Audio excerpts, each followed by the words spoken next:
ഉപനേതൃസ്ഥാനം CPI ചോദിച്ചുകൊണ്ടേയിരിക്കുമെന്നും അത് കഴിഞ്ഞ കാര്യമാണ് എന്നും പ്രതിപക്ഷ നേതാവ് പിണറായി വിജയൻ. LDF തോന്നി അതങ്ങനെ വരൂ, അതങ്ങനെ സംഭവിക്കൂ. ഈ ലോകത്തിന്റെ ഒരു പോക്കേ.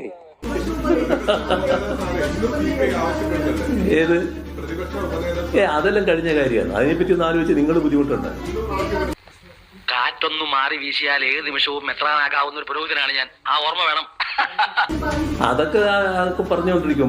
അതൊന്നും ആലോചിക്കേണ്ട കാര്യമില്ല. അതൊക്കെ കഴിഞ്ഞ കാര്യമല്ല. അവരവരുടെ കാര്യം പറഞ്ഞിട്ടുണ്ട്, ഞാൻ എന്റെ കാര്യവും പറഞ്ഞിട്ടുണ്ട്. അതാണ് നമ്മൾ കരുതിയ പോലെ ചില്ലറക്കാരനല്ല.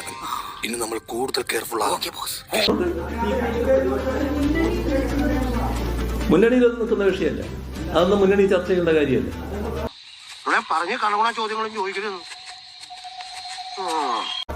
ഇതൊന്നും മുന്നണിയിൽ ഒരു കാലത്തും ചർച്ച ചെയ്തിട്ടില്ല.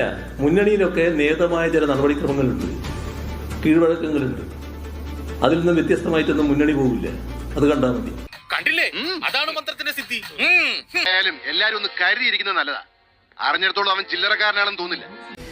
നിയമസഭാ തെരഞ്ഞെടുപ്പിലെ കനത്ത തോൽവിക്ക് പിന്നാലെ CPM-ൽ MA ബേബിയുടെ അനുഗ്രഹാശംസകളോടെ നേതാക്കളുടെ പുതിയ ചേരി.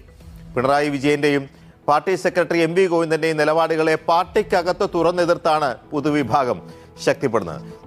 കാറ്റല്ല, കൊടുങ്കാറ്റും പേമാരിയല്ല ഒന്നിച്ചു വന്നാലും മെത്രാനാകുന്ന പ്രശ്നമില്ല. മെത്രാൻ പോയിട്ട് തനിക്ക് ഇടവക ഭരണം പോലും കിട്ടിയല്ലോ. തളിപ്പറമ്പിൽ സ്ഥാനാർത്ഥിത്വം പിഴച്ചു. കണ്ണൂർ ജില്ലാ കമ്മിറ്റി വീഴ്ചയേറ്റു പറഞ്ഞത് സംസ്ഥാന നേതൃത്വം ശരിവെച്ചു.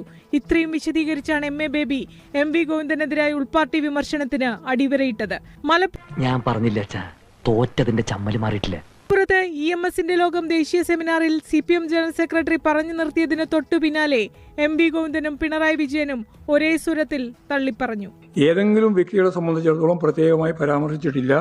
പാർട്ടി സംഘടനാപരമായ ദൗർബല്യങ്ങളാണ് ചൂണ്ടിക്കാണിച്ചിട്ടുള്ളത്. ഇത്തരത്തിൽ ഒരു വ്യക്തിപരമായ വീഴ്ച സംഭവിച്ചു എന്ന വിലയിരുത്തൽ ഉണ്ടായിട്ടില്ല. കനത്ത പരാജയത്തിന്റെ പശ്ചാത്തലത്തിൽ തെറ്റുതിരുത്തൽ ചർച്ചകൾ നടക്കുമ്പോൾ മുതിർന്ന 3 PB അംഗങ്ങളുടെ അഭിപ്രായമാണ് കേട്ടത്. MV ഗോവിന്ദനും പിണറായി വിജയനും തിരുത്തണം, നേതൃമാറ്റം വേണം തുടങ്ങിയ ആവശ്യങ്ങൾ അംഗീകരിക്കപ്പെട്ടേക്കില്ല എന്ന തിരിച്ചറിവിൽ കൂടിയാണ് CPM-ൽ പുതുചേരി ശക്തിപ്പെടുന്നത്. ഇയാളെ ഒന്ന് ഉപദേശിക്കായിരുന്നു. ഇനിയെങ്കിലും ഒന്ന് നന്നാവുമെന്ന് അറിയണമല്ലോ. ഇത്രയും കാലം കർത്താവ് വിചാരിച്ചിട്ട് നന്നായില്ല, പിന്നെയാ ഇനി വട്ടപ്പാറ വെച്ച.